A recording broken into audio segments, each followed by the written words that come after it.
Okay. Okay. So we'd like to visit the word discreet. Yes. Yeah. I wrote on the back of here what the dictionary says about it. Like, to be discreet is not, well, it says here choosing what you say rather than just came to my head, so I spilled it out. That can be good or not good. Yeah. And so, and trustworthy. Trustworthy. What do you think about the trustworthy? I think that's interesting. To me, that almost implies a connotation of acting wisely. Almost think of it more like wisdom. But I don't know if that's... Well, it's all part of discreet. There's no other one that says wisdom. It says discreet. Yeah, discreet. So what would you say? Well, I just think if your discretion leads you to be trustworthy, I would think your discretion is almost, correct me if I'm wrong, but I think of it like a synonymous almost with wise. Like you have good discretion, like you're being thoughtful and doing things wisely. Yes, I would agree. And so I don't know, I don't have a dictionary in front of me, but... So tell me, do you think that if you and I say we had a chat and I told you something personal that I trusted you with, then next week, and I didn't tell anybody else, and next week Sally Sue comes around and says, "Oh, I hear you got trouble about that, that you have an issue there," and I will know that our discussing it got out the word. Yeah. So either way, would I trust you with more personal things, or would you trust me if the shoe was on the other foot? Yeah, no, I think it would. Or would our husband trust us? Yeah, I think it would be a change. If we shared something in confidence with a friend, something to do that's private or something, whatever, and the husband of the person you shared it with laughs about it to our husband, like, "Ha, I hear you got this issue." Yeah. That's kind of funny, kind of that, That's being trustworthy is a valuable thing and an important detail. Well, not detail. You could maybe use the word indiscreet, right? Like that's the opposite of discretion. There you go. Indiscreet. Yeah. And we pay the price. We're not trusted. If we're not trusted, they say, "Well, why doesn't so and so ever talk to me?" Well, because maybe they don't trust. Yeah, could be trustworthy. Does discretion, do you feel like the word discreet is synonymous with trust, or does it just create trust? Good question. What do you think? I don't know. Discreet is just being trustworthy. Yeah, I think. And here, as we said, at the back of this, discreet. It says discreet, but this side it says wise, showing sound judgment. Okay, yes. Discerning. That's a good one. That's a good one. Yeah, that's tricky. And it reminds me of some of my upbringing is in nursing. I went to nurses training, and the professor lady said, when you go into a room of a patient, don't just walk through the door and look at the machines and say, "Ah, yes," and then leave. "Oh, I know all about this patient because their temperature is this and their blood is this," without looking at the patient. He said, when you first walk in, the first thing you do is look at the patient. Interesting. And the numbers that are on your machinery are back up to what you see. Because if the person is agitated, it would say something. If they're pale, it would say something. Yeah. If they were, Okay, so discerning means discreet and discerning are also very close, I think. Yeah. Then careful, brave. This is all from the dictionary. Wow. Careful, brave, gallant, cautious. Gallant. Acting with foresight or forthright, not taking risks, wise. There's the wise bit. So interesting. All these things. Yeah. Wow. So then how do you apply that in a home as a lady who's running your home? Oh, wait a minute. An older lady told me when I asked about discreet, she said, "Never tell everything you know." And I thought, how would you interpret?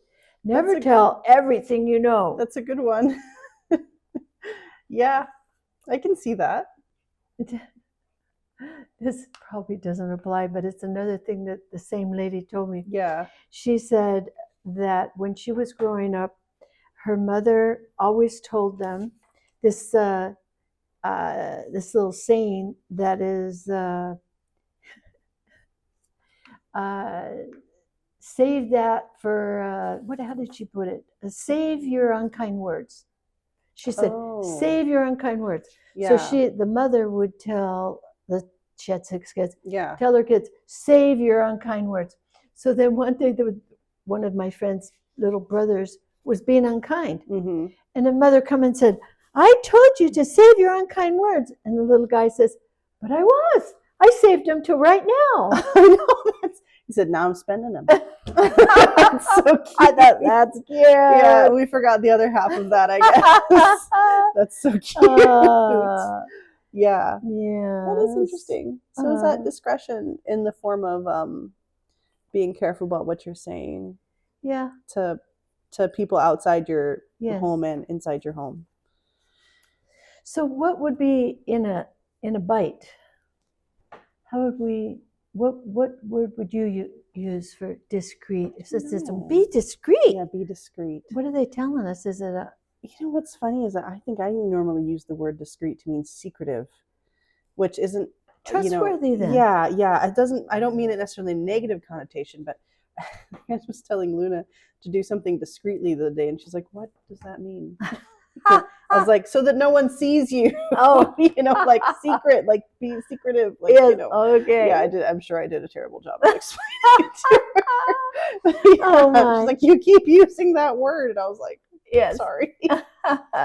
But yeah, I think that's don't tell everything you know, or to do something in a way that implies privacy. Yes. Mm-hmm. Respecting privacy. Yeah. Respecting it. Yeah. That's such an interesting. Okay, then the second one that we were wanting to cover was chaste. Yeah. Chaste, that's an interesting one. Yeah. To teach young women to be chaste. So what are we telling them? I don't know.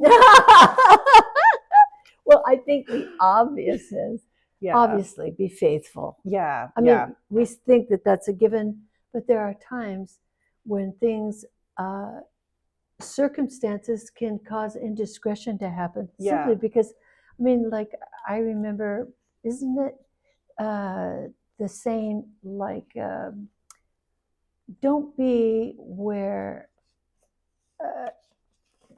found in a situation that might not appear. If somebody walked in, they'd say, "Well, what are you guys doing? What's going on? You were completely innocent, doing nothing." Yeah. But how do they say that when?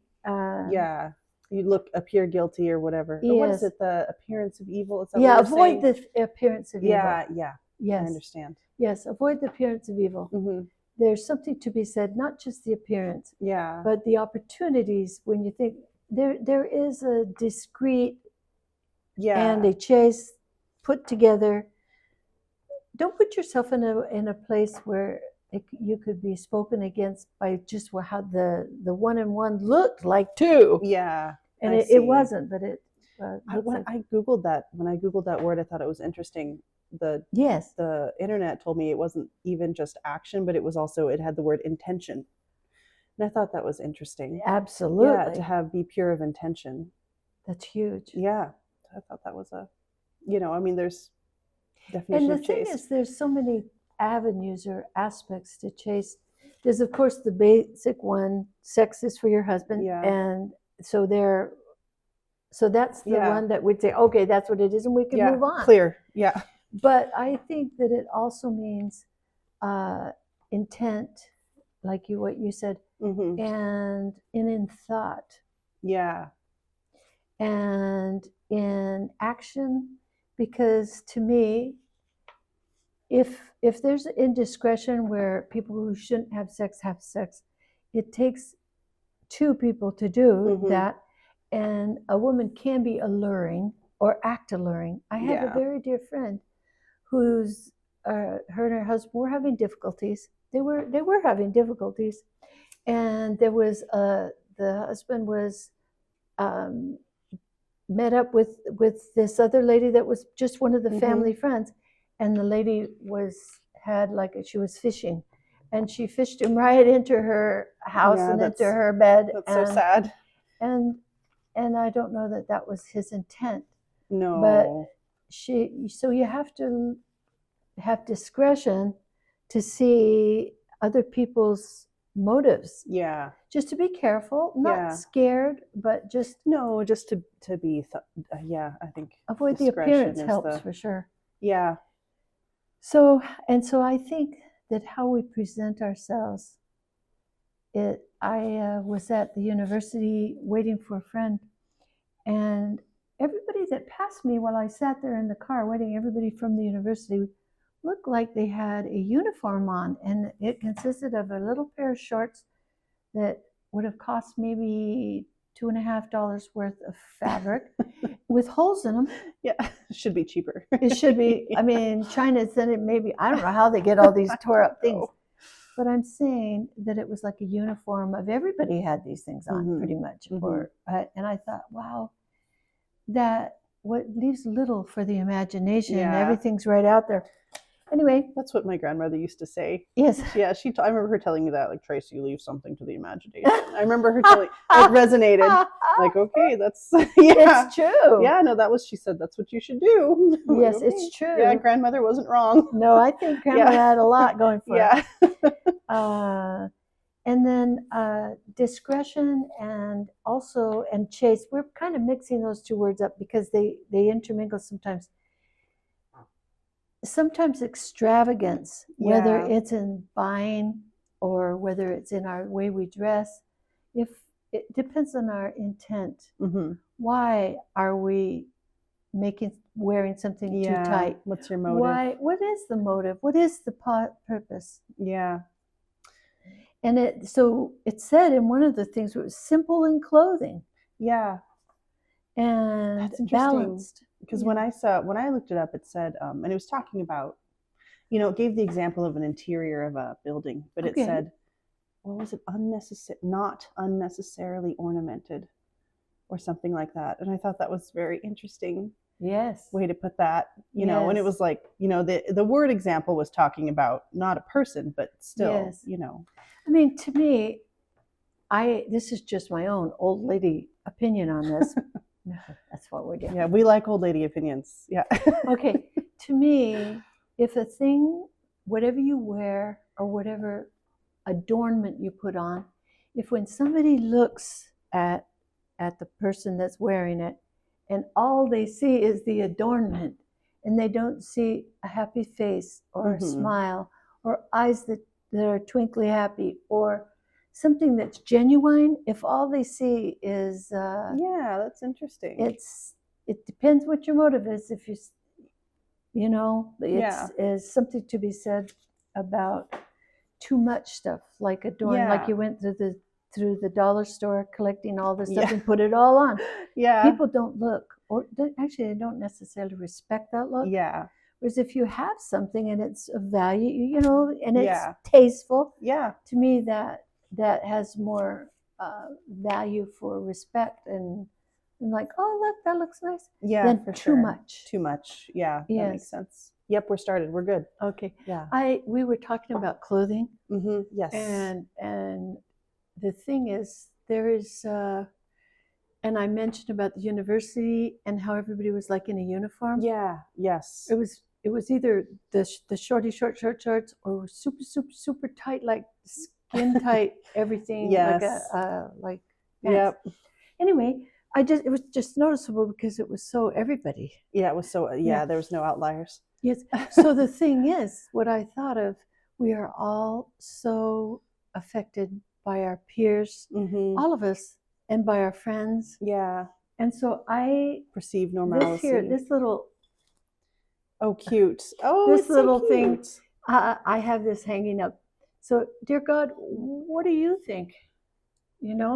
What do you think about what I got on? There's this little girl in front of a mirror. And also, if we're married, we really should want to look the way he wants us to look. Yeah. Ideally, for sure. Ideally, yeah. And we've discussed all these things, that all of this is ideally what we should be and what we should not be and all this. But there's that verse in the Bible that says, my grace is sufficient for you. For my strength, God's strength is made perfect in weakness. Any area that we find ourselves weak in, whether it's we gossip or whether we don't dress well or the way we should, or whether we say unkind words, and we forget. God's grace is sufficient that in our weakness, he promised he could be strong. For my strength is made perfect in weakness. Yeah. And so sometimes I say, well, I got the weakness, so Lord, you need to, you got the strength. I'm the one that's already got the weakness.